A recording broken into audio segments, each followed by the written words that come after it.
that was something. Just got done watching Halloween Kills.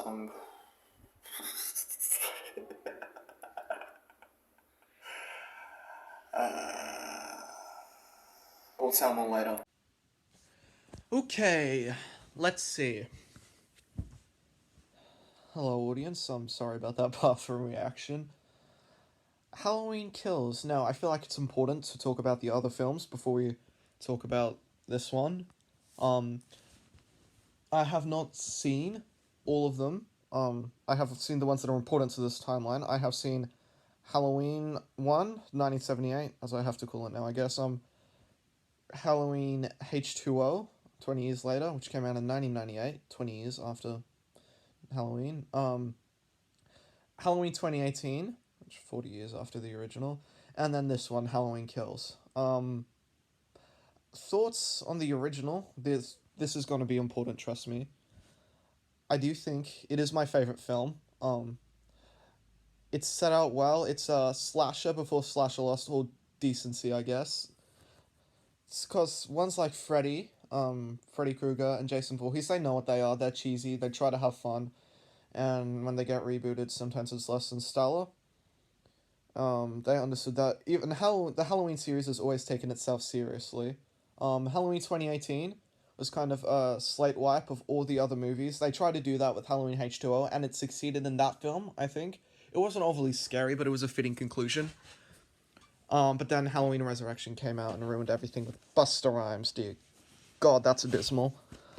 Sorry about my shaking quality. I currently only am using an iPad, and sorry about my shaking. I still got something running through my veins, I guess. Halloween 2018 was a good movie. It was derivative. Of course, it kind of had to be, though, because it was reassurance that it was going to be the same. And usually that's a bad thing in movies, like, oh, same old, but the Halloween series had not been the same in a very long time. Halloween 2 was the closest thing that was similar to the original. Halloween 3 was its own thing. Halloween 4 was a direct sequel to Halloween 2. Yeah, I'm not confusing at all. Halloween 5 was where the whole Cult of Thorns thing started getting added in. Halloween 6 was a flaming hot mess. Halloween H2O was... You can smell the 90s. It smells like an old sock left in a shoe. Halloween Resurrection. Again, I haven't seen any of these films. This is just synopsis. Have obviously the ones I've seen I've told you, but Halloween Resurrection. No, early 2000s pandering, I guess. Post-Scream era was interesting for everyone, I guess, but Rob Zombie's Halloween 1 and 2, I haven't seen them, probably never will. Remakes of some of my most cherished movies in Rob Zombie style, which his Grindhouse can work for some films, but just don't think it really belongs in that. So with that, Halloween 2018 was saying, screw all of that. These are all up from a bunch of people like Mustafa Akkad and directors who've wanting to pull Halloween their own direction, which isn't always inherently a bad thing. You want to hire directors to do their job, and Halloween 2 was sabotaged by John Carpenter out of spite because he didn't really want to write the film, so he kind of purposely made it a bit stupid, or wasn't at least thinking straight, though I still think he's an amazing director. I am a tad bit biased, though. But, no, so there hadn't been a back to roots Halloween film in God knows how long, and they finally, in 2018's Halloween, they ditched the whole Halloween 2 plot of Laurie is Michael's sister, and that's why he's after her, because that gives motive to a character that really doesn't need any and really shouldn't have any. There's a difference between those two, and that's very important. But no, Halloween 2 was good. It ended on a high note, but we all knew there was going to be sequels. They even announced it. I don't remember if it was just after or just before the movie came out, but even anyone can know that there was going to be sequels. The money knows all. The dollar knows no bounds. So that brings us to Halloween Kills, which I would recommend the 1978 Halloween to anyone. I think it is a masterpiece. I would recommend Halloween 2018 to anyone who enjoyed it, even if they're not a Halloween fan. I would recommend that to anyone who liked the 1978 movie. I would only recommend this to people who love the Halloween series, Halloween Kills. I would only recommend it to those people, or people who were newcomers but were really into Halloween 78 and 18. So let's start with the good things. Michael has just completely lost it. He's alive, and I was worried about how they were going to explain it. Like Halloween 4 never bothered to explain it. Like, yeah, well, he died, but he got back up again. That's the stupidest explanation in the book. Um, but no, he was hiding in the gun closet, where the corrugated iron sheath was. And he breathes rather slowly even when he's in stress. So I can believe that he had enough oxygen, just slowed his breathing down. But that does not excuse what's going to happen in some of the later scenes. And he takes out a whole crew of firefighters in some interesting ways that made my mother turn her head. Oh yeah, did I tell you my mother had to come and watch this with me? Because where I'm living at the moment in Australia, I've only had one vaccination at the moment, so I have to have an adult who was double vaxxed with me there. So lots of head turning and hand squeezing was done in that movie. Anyways, Jamie Lee Curtis wasn't in it for a whole lot. She's in the hospital, getting herself stitched up because she got stabbed, thrown off balconies. So, fair enough. She's had her crap kicked in. Her daughter, whose name Allison, I don't remember very well. That's probably my fault. She's basically saying, "Oh, please stay there. Please be safe." Which, fair enough, but wouldn't you be afraid that he's still out there? Because he still is, but they don't know that, so I guess it's not their fault. And um, the granddaughter is absolutely traumatized, though she's not admitting it, and I don't exactly blame her. She just saw her dad die. Oh yeah, the dad was one of the funniest parts of 2018. I got peanut butter on my penis. He rocked. But no, he was good. So they're in the hospital, and Tommy Doyle shows up in a bar. Um, is that right name? Yeah. Um, um, and they tell the story of Michael Myers to the crowd, which it's not Nightmare on Elm Street levels. It's, oh, have you seen all these movies? But we're gonna recap it anyway. It made sense within context anyway, of a bar night. He did kind of kill the mood. There was some funny stuff going on, but no, he came on and he's like, "You're all enjoying a happy Halloween. Let's tell you about some murders." Um, so there was that. And then the TV comes on and says that a bunch of murders have happened that remind them of the 1978 massacre of the original Halloween, and in a mob mentality very similar to that of Halloween 4, they get together in a mob and try to hunt Michael down. I guess. I should probably just back up and rewind a bit. This is my fault. The boyfriend from the last film, who was absolutely sucked in that, he was terrible. I hated him. I wanted him to be offed. He matured quite a lot. He finds one of the dead bodies of the yard owner, right where the guy got impaled through the fence, and he tries to save him. I think he does end up saving him. And in that moment, he kind of grew up 2 or 3 years. And when he gets reunited with the granddaughter, he's no, "Oh babe, I'm so sorry, please forgive me." He did say I'm sorry, but he had his priorities straight. He understand there was a killer on the loose. He understand now wasn't the time to talk about their relationship. Even when they're in the car together later, they don't talk about it. They understand there's more important things going on. So, respect to him. He grew up quite a bit in this movie, and we'll get onto that later. So that happened, and they did a really good job on replicating the 1978 original. So I don't remember which sheriff it was, but or one of the cops. Their explanation in 2018's Halloween is that in the iconic scene where he's on the floor after being shot off the balcony by Dr. Loomis, and when he disappears, they're just saying he ran off somehow. We'll get to that later. But no, ends up back in the Meyer house. This cop and his partner are after him, and his partner gets grabbed, and he in a ditch effort, thinking he's gonna die anyway. I don't know if he misses or that ran through his head, but he tries to shoot Michael, ends up shooting his partner through the throat. Um, but Michael ends up getting cornered anyway. The guy bleeds out. Um, and the cop who just watched his best buddy die loses it and beats him with a baton, and was this close to letting someone shoot him, but thought this is someone's baby boy, even though there's no man left behind those eyes. So they were very faithful. I don't know if Nick Castle was playing him in those scenes. I doubt it. I'm pretty sure he did the breathing though.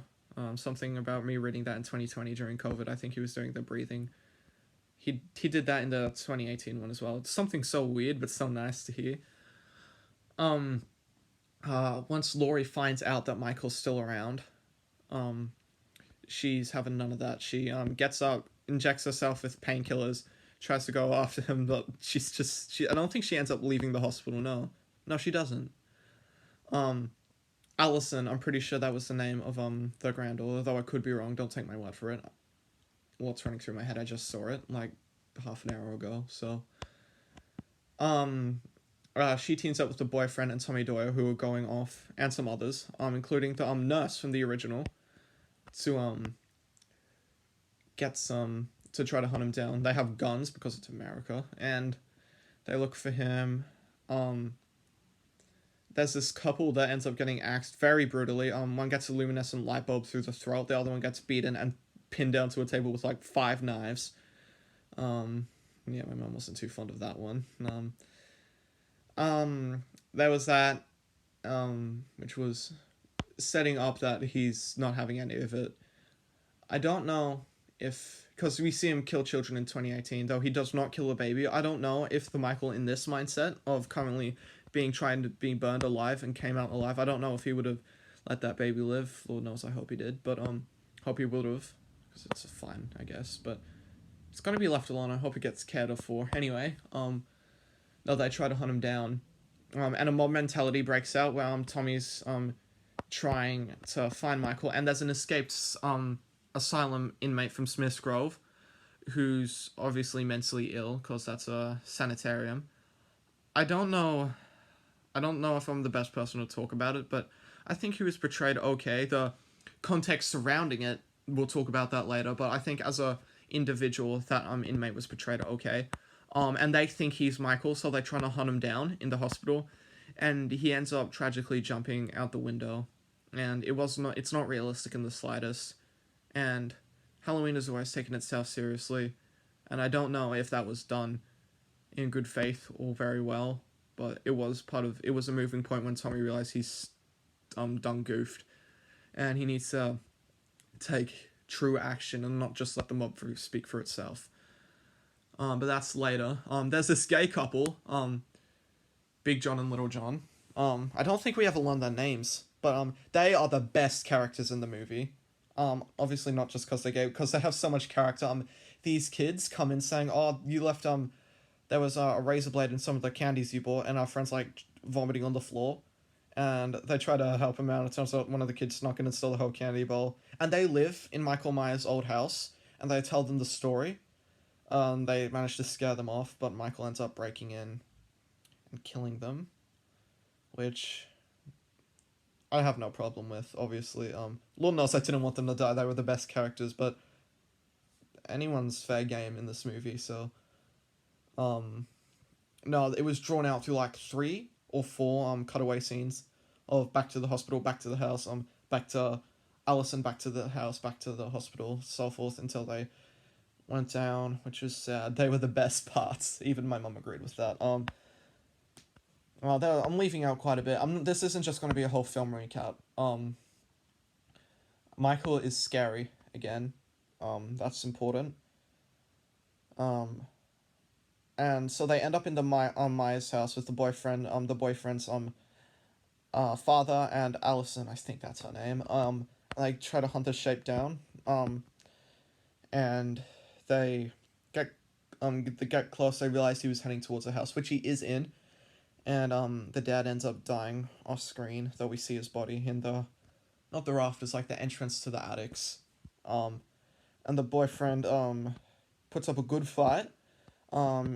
I think, I don't know if he actually got a shot in it, Michael, but no, he gets slammed against the wall, stabbed, and his head gets put through like the railings and slammed up and down, and then twisted, which is highly unfortunate. Allison managed to stab him like 3 times. I'm not the boyfriend, Michael, and she ends up busting up her leg real bad. Um, but then the mum comes in with a pitchfork and guts her through the back. Not her, him, Michael, through the back, and kicks him around a bit and tries to reassure the daughter everything's okay, which it's obviously not, but reassurance. Oh, and the nurse from Halloween, the original, Marion Chambers, I believe her name is. She ends up getting killed. She had like the gun, and she pointed it at Michael's head, and she was going to fire, but nothing was in it. They should have checked that, but ow. No, she ends up dying rather quickly, which, at least it was quick. She ends up dying in like all the movies. Halloween H2O as well. She's the first, no, third kill in the movie because the 2 teenagers. But whatever, that's a different movie for another day. And the mob realize they've stuffed up, and then they manage to find Michael, and they corner him. And they beat the crap out of him. They stab him. They shoot him. They get cut a bit, but they beat him to his knees. The mother steals the mask and runs off. Before that, and she leads them there. She's a good mother. And he's on the floor. Everything seems okay. And then he gets up. Now, it is always implied that Michael is more than a man. He is more than a man, but we never know that he was implied to be supernatural. In the original, if we take Halloween 2018 and Kills out of the equation, the original ending is kind of an implication of, oh crap, he is more than a man. Like, Loomis was always saying that he isn't a man, which he's a shape. That's what he's credited as, but now it was kind of an interpretive confirmation, I guess the best way of saying it is. But no, that was that, and you could believe that, I guess, that he managed to somehow get up. I don't know how he was shot, stabbed in the neck and the eye, and fell off a balcony, but I guess Laurie managed to get up from similar wounds and run off, though she was hospitalized. So, and then Halloween 2018, his fingers get blown off, which stay blown off, by the way. He gets shot in the side of the neck, stabbed in the gut many times, and gets burnt alive, but he survives, and him surviving being burnt alive kind of makes sense. And if you suspend your disbelief, which you're going to watching Halloween 2018, you can believe that he survived that.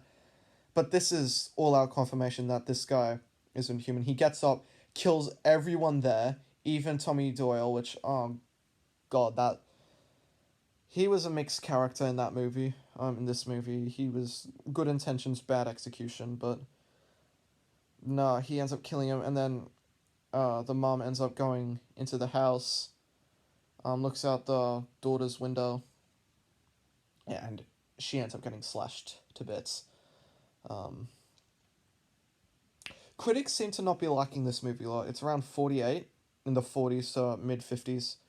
Audience rating is similar. I guess it's in the same vein of Friday the 13th, which obviously this is takes itself a lot more seriously than those, but it's niche. And it's not niche saying, oh, look at me, I'm quirky. It's niche as in we know not a lot of people are going to enjoy this film, but we know the fans most likely are. So it's that kind of movie, which is fine. It's perfectly fine. I hate it when things are purposely made accessible, like RoboCop. When they rebooted it, they made it PG-13 or M in this country, Australia, when it really should have kept its MA or R in America. That they really should have kept that rating. It's rated R in America, which, let me just run down the ratings. In Australia, it's G, general audiences, PG, parental guidance, M, mature audiences, or just moderate, I think, or just mature, and then MA 15, or just MA, which is restricted, which means you have to be 15 or above, or have an adult there with you. It's not illegal, but R18, which has got to be an adult, basically. And then there's X, which is real life violence, or woohoo. But so there's that. Take the X rating out of equation. That's not important. In America, there's G, PG, PG-13, which is equivalent to M. And most companies try to keep it at PG-13, and there's super strict rules like around drinking. You can only say the F-bomb once. Um, and then there's R, which it cuts straight to R, and then there's NC-17. The way it goes in Australia is they classify things, I think, rather well compared to America. In America, they tend to group a lot of things into R, into the R category, and leave NC-17 as like an extreme rating. In Australia, most things that are rated R in America are rated MA and R in Australia. So there's that, which is weird because I have no idea how this film got away with an MA rating. Like, there's a big body count. I can't wait till Dead Meat covers it, but I didn't count. I don't remember. Especially with the firefighter scene, I don't know how many went down. It kind of cut away at a lot of scenes. So there was that. The flashback kills count, I guess, but no, high rating. I'm not complaining. I got to see it, but Halloween Ends has to be rated R in Australia. And I feel like this film is stuck in pandering, or padding itis, because 2018 was confirmation that we're back to basics, and I feel like Halloween Kills is a bit of just trying to be a segue to Halloween Ends, which is fine, but it kind of takes the movie down a notch. It's just above average. I enjoyed it, but I can't look at it and say it's a great movie. It can pass as a good movie. It is an okay movie. Let's see now. Let's actually rank it. The pluses: Michael is scary. He's having none of it. He kills as anyone he can get his hands on. The characters were a lot more interesting. Like in 2018, anyone that wasn't related to Michael, I really didn't care about. Besides, not anyone who wasn't related to Michael. I'm an idiot. Laurie. The only the only reason that changed a bit is there was the kid being babysat, but he makes a brief cameo on the news. I hope he's alright, clipping his nasty ass toenail. But I didn't care about any of them. But in this one, I did. Even like a couple playing with a drone, which was quite cute, somewhat elderly. They're the ones who got the luminescent bulb and the in the back. The gay couple, they were just the best. One of them was on weed the entire time, basically. And they're not idiots in regard of, oh no, it'll be fine, oh, it's not fine, and I'm dead, yay. Even though he's high, the second he realizes someone who isn't a kid is in his house, like, he grabs a knife, tells his partner to grab a knife. They do split up into, it's not like, oh, you take the bottom, I'll take the top. They're in the same place. They're in the same store, just a few rooms apart, like, kind of adjacent, like 90-degree angle doors, I guess. So they end up dying, which is sad. But no, I cared about the characters in this one, and there's no plot armor. Marion Chambers dies. Tommy Doyle dies. Tommy's friend from 1978, the female, the little girl. She ends up in the hospital. I don't remember if she dies. The mother dies. So I'm glad the plot armor was yoinked away, because not everyone knew that Laurie wasn't going to die in Halloween 2018.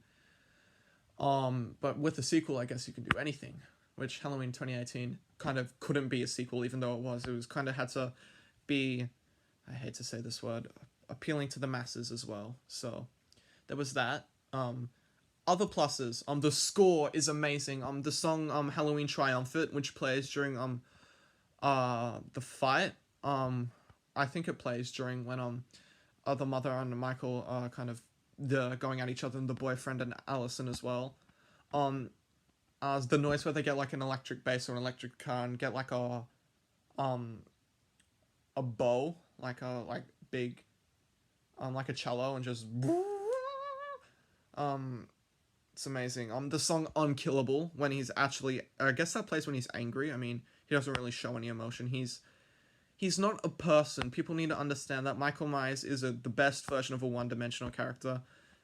The characters overestimate him. They think, oh, what's he gonna do? Oh, why is he doing this? He is just evil. And they know that, but they don't understand that.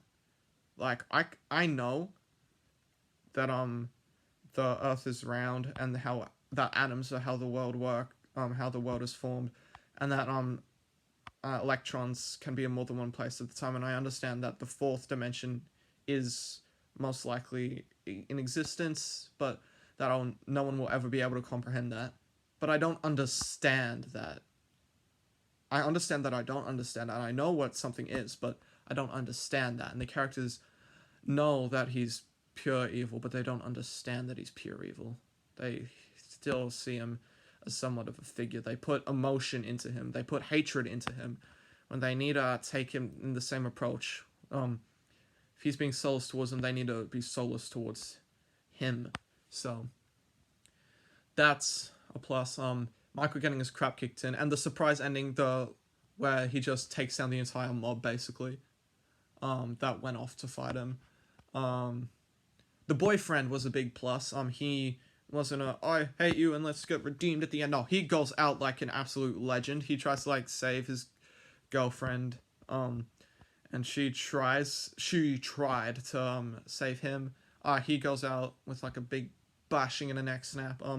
The mother coming in with a pitchfork, which was kind of foreshadowed. When the kids invaded the gay couple's house. He said something along the lines of next time they come with a pitchfork, and she came with that exact pitchfork and stabbed him in the back, which I thought was quite humorous. Negatives, not the way that the mentally ill man was portrayed, but the whole scene surrounding him wasn't very realistic, and I understand this isn't realistic, but when you're trying to portray something as realistic, you got to do it. Friday the 13th isn't realistic in the slightest. It panders to itself in the best way possible. But, it doesn't take itself seriously. This Halloween, for better or for worse, has always taken itself seriously, so doing something poorly and taking it seriously can affect a film. Doing something poorly and not taking it seriously, like Freddy's Dead, The Final Nightmare. God-awful movie, but it's so bad it's good. If a movie takes itself seriously and is bad, it's just so bad it's bad. But this isn't that movie. That's just one aspect of it. Nowhere near enough Jamie Lee Curtis or Laurie Strode, which makes sense.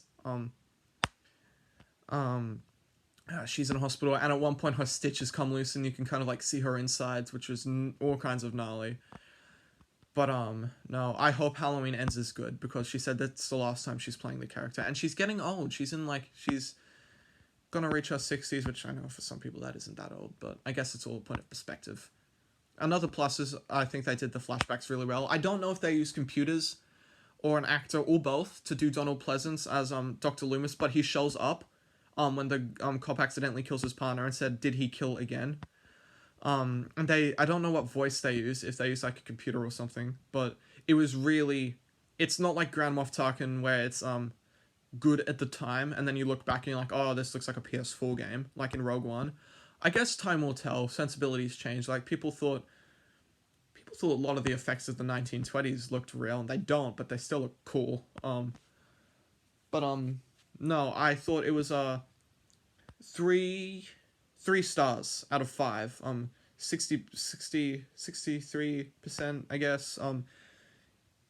It was good, but if you're not a fan of Halloween, if you're not a fan of the Halloween series, don't watch this. If you casually enjoyed both of them, or if you really liked the first Halloween and casually enjoyed the 2018 one, don't watch this. If you really liked both of them, watch this. Though be wary, it's not like any of the other ones. And if you're a hardcore fan, you're gonna watch it anyway. So here's the best for Halloween Ends.